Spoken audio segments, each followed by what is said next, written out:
Será que existe alguma relação entre a sua rinite ou a sua sinusite e as suas crises de enxaqueca? Vamos falar um pouquinho sobre isso hoje. A primeira coisa que a gente tem que entender é que a rinite e a sinusite são doenças diferentes. Em ambas ocorre um processo inflamatório, sim. No caso da rinite, acontece um processo inflamatório na mucosa do nosso nariz.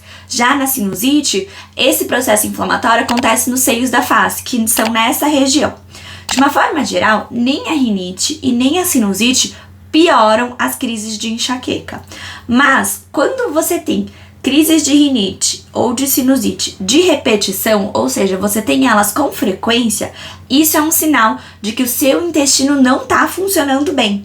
E aí sim, pode existir uma relação entre a rinite, a sinusite e a enxaqueca. Por quê? Porque pessoas que têm casos de rinite e sinusite de repetição, normalmente estão com alguma alteração intestinal. Nesse sentido, normalmente é uma disbiose intestinal.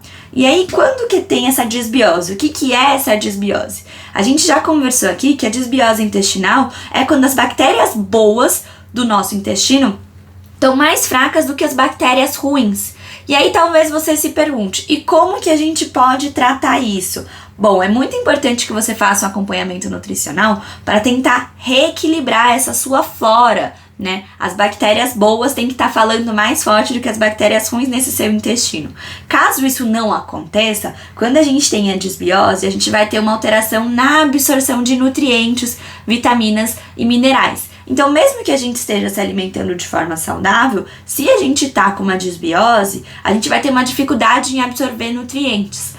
Essa disbiose no nosso intestino deixa um ambiente favorável para inflamações. Então pode ser que você tenha, além da rinite ou da sinusite, você pode apresentar bastante acne, você pode ter uma piora das crises de enxaqueca. Por quê? Porque na crise de enxaqueca existe um processo inflamatório envolvido. E quando o nosso intestino está inflamado, todos os processos inflamatórios vão ser potencializados. É por isso que, muito provavelmente, você tem tido crises de rinite ou de sinusite de repetição.